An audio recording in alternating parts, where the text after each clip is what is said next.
नमस्ते आप सभी को। आप मेरा YouTube चैनल में आप सबका बहुत-बहुत स्वागत है। और हमारी एकादशी है, इस बार की एकादशी सावन मास की जो एकादशी है, और वो क्या किस नाम से जानी जाती है? वो सावन मास की पुत्रदा एकादशी के नाम से जानी जाती है। और ये एकादशी 15 अगस्त को शुरू होगी सुबह 10:40 पे, और इसकी उदया तिथि 16 तारीख को आ रही है। तो हम इस एकादशी का जो व्रत है, उपवास है, वो हम करेंगे 16 तारीख को, और इसका जो पारण होगा वो द्वादशी वाले दिन होगा। तो इस एकादशी के बारे में, इसकी जो कथा है वो आज मैं आपको सुनाने वाली हूँ। आप सबको इंतज़ार होगा इस बार की एकादशी की कथा का, और कुछ आप लोगों को नाम से भी पता चल रहा होगा कि इस एकादशी का पुत्र या संतान से ही इसकी कथा जुड़ी हुई है। बिल्कुल सही, यही है इसकी कथा। तो एक बार श्री कृष्ण और युधिष्ठिर में संवाद हो रहा था। वो युधिष्ठिर बोलने लगे श्री कृष्ण से कि ऐसा भी कोई उपवास होता है, ऐसा भी कोई तप होता है, ऐसी भी कोई प्रार्थना होती है जिससे निसंतान दंपति जो हैं उनको संतान की प्राप्ति हो, और व्रत करने से उनको उसका पुण्य मिल सके। तो श्री कृष्ण बोलने लगे कि ऐसी ही एकादशी है, सावन मास की जो पुत्रदा एकादशी है, उस एकादशी को करने से बिल्कुल जो निसंतान दंपति हैं उनको संतान की प्राप्ति होती है। और जो पुत्र की कामना करते हैं, जिन लोगों को लगता है कि उनका एक पुत्र भी होना चाहिए, तो वो दंपति भी इस व्रत को कर सकते हैं।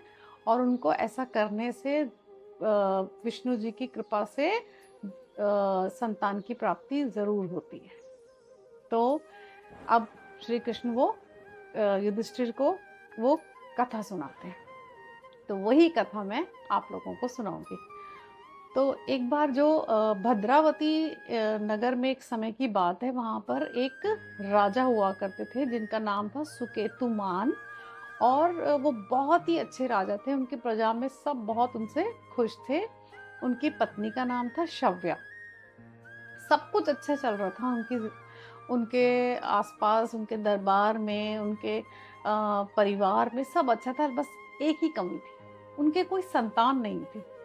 जो राजा सुकेतुमान थे वो सब कुछ होते हुए भी बहुत ही उदास रहते थे, और उनको उदास देखकर उनकी पत्नी शव्या, रानी शव्या, वो भी बहुत उदास रहती थी। तो ऐसा कुल मिलाकर पूरे महल का जो वातावरण था वो उदासीन था। किस वजह से उदासीन था? एक बच्चा उनका ना होने से। तो राजा को कई बार ऐसा लगता था कि मेरी मृत्यु के बाद कौन मेरा पिंडदान करेगा, कौन मेरी मुक्ति के लिए प्रार्थना करेगा, कौन मेरा श्राद्ध करेगा, मेरा तो कोई है ही नहीं। ऐसा सोचते सोचते कई बार वो इतने उदास हो जाते थे कि उनका मन करता था कि वो अपने प्राण ही खत्म कर दें। वो कहते थे ऐसे जीवन का कोई मकसद ही नहीं है। तो ऐसा विचार जब उनके मन में आया, तो उन्होंने दूसरे ही पल भगवान को याद करते हुए कहा कि भगवान ने मुझे ये शरीर दिया है, और मैं कौन होता हूँ इस शरीर को नष्ट करने वाला। तो मुझे इसके बारे में सोचना चाहिए कि मेरे ऐसे क्या कर्म थे पिछले जन्म के, जो इस जन्म में मुझे संतान नहीं हुई। कहीं ना कहीं मुझसे ही कोई गलती हुई है। और इसी उधेड़ बुन में उन्होंने अपने घोड़े को बुलवाया, और घोड़े पे बैठे और निकल लिए, और चले जा रहे हैं, घोड़े को भगाए जा रहे हैं। भागते भागते वो, उन्हें पता ही नहीं चला वो जंगल में चले गए। क्योंकि उनके मन में तो एक विचार था कि कहाँ मुझसे पाप हो गया, कहाँ मुझसे कमी रह गई जो मेरे संतान नहीं हुई। तो जब वो जंगल में पहुंचे, उन्होंने जंगल में देखा कि वहां पर पशु पक्षी घूम रहे हैं, और वो देख रहे हैं कि सब पशु पक्षी, जैसे कि अगर शेर शेरनी है तो उनके साथ एक छोटा सा बच्चा है, हाथी हथिनी देख रहे हैं तो छोटा सा बच्चा है, और बतख देख रहे हैं तो एक छोटी सी बतख भी चल रही है। तो वो सोचने लगे कि मेरे ही पिछले जन्म के जो पाप कर्म हैं वो मुझे इस जन्म में सता रहे हैं, कि मेरे बच्चा नहीं है, मेरे संतान नहीं है। ऐसा करते करते जब वो उनका घोड़ा रुक गया पानी पीने के लिए, जब घोड़ा रुक गया तो उन्होंने देखा कि वहाँ पर एक तालाब है और तालाब में बतखें हैं और उसमें फूल हैं। वो देख के उनका मन बड़ा शांत हो गया, खुश हो गए वो कि अरे वाह! ये देखने में जो दृश्य है वो कितना मनोहर है। और जैसे ही उन्होंने दूसरी तरफ देखा तो उन्हें कुटिया दिखाई दी। तुमसे इस जंगल में कुटिया? चलो मैं चल कर देखता हूँ। तो उनकी जब वो कुटिया की तरफ जाने लगे तो उनकी दाईं आँख फड़फड़ाने लगी। और जब पुरुषों की दाईं आँख फड़फड़ाती है तो क्या होता है? शुभ संकेत होता है वो। तो उनका ये कुछ अच्छी चीज़ की तरफ मुझे ले जा रहा है तो मुझे चलना चाहिए। कुटिया में गए तो कुटिया में देखा 2 ऋषि मुनि बैठे हुए हैं, तप कर रहे हैं।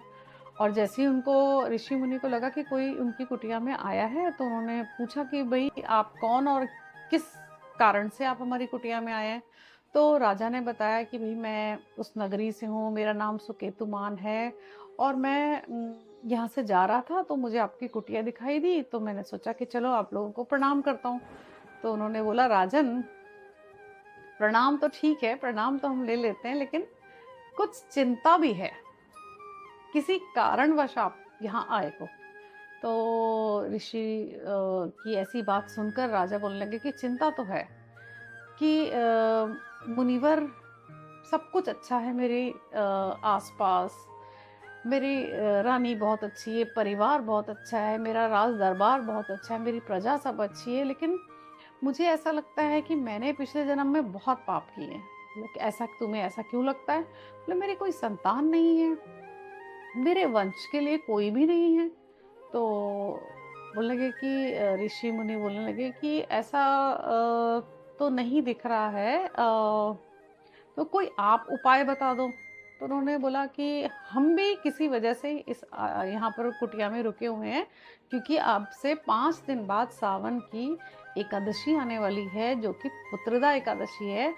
तो राजन आप भी उस एकादशी को करो, अपनी पत्नी के साथ एकादशी का व्रत करो और उस दिन आपने कुछ अन्न का ग्रहण नहीं करना है और आपने विष्णु जी का ध्यान करना है।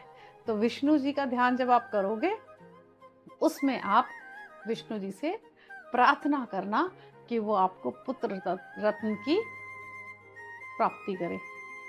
तो अब राजा सोचने लगे कि ये तो किया जा सकता है। तो उन्होंने ऋषि मुनि को प्रणाम किया और प्रणाम करके वो वापस अपने महल की तरफ जंगल से होते हुए महल की तरफ आए। और जब महल में आए तो रानी को देख के बहुत खुश हुए और रानी ने पूछा महाराज आज क्या बात है, आप तो हमेशा उदास ही रहते हैं, आज इतने खुश कैसे? उन्होंने बोला आज मैं इस उदासीनता के चक्कर में ही मैं जंगल में चला गया, वहां पर मुझे ऋषि मुनि मिले और पूरी उन्होंने जो कहानी थी वो बताई। तो उन्होंने बोला अब 5 दिन बाद एकादशी का व्रत आएगा जो कि पुत्रदा एकादशी है, उसको करने से विष्णु जी से हम प्रार्थना करेंगे, उसको करने से शायद भगवान हमारी सुन ले और हमें पुत्र की प्राप्ति हो। तो ऐसा सुनकर रानी ने बोला कि ठीक है हम दोनों करेंगे। तो ऋषि मुनि के बताए अनुसार पूरे विधि विधान से उन्होंने जो सावन की एकादशी है उसका व्रत किया और द्वादशी के दिन उसका पारण के करने के बाद उन्होंने बहुत सारी दान किया और लोगों को भोजन कराया। तो जैसे एकादशी में बोला ही जाता है कि आपको दान जरूर करना है, चाहे वो वस्त्र का दान हो, अन्न का दान हो, जल का दान हो, किसी भी तरह का दान आपने लोगों को जिनको सच में ज़रूरत है उनकी मदद करनी है। तो राजा तो भाई राजा है, उनके पास तो बहुत बहुत सारा कुछ है। तो उन्होंने वो सब करने के बाद विष्णु जी के प्रार्थना करी और पूरे दिन जब उन्होंने व्रत किया तो पूरे दिन उन्होंने क्या ध्यान किया? श्रीमन नारायण नारायण नारायण।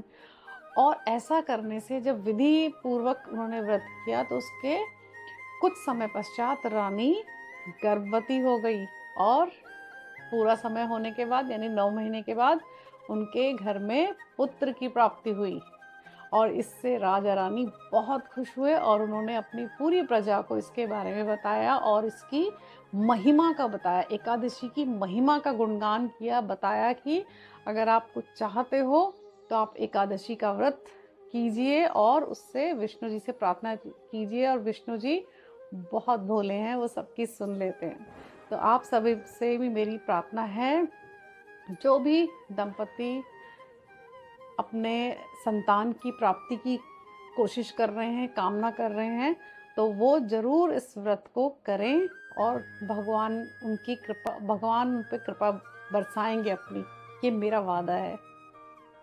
तो हम सब करेंगे श्रीमन नारायण नारायण नारायण, श्रीमन नारायण नारायण नारायण, भजमन नारायण नारायण नारायण।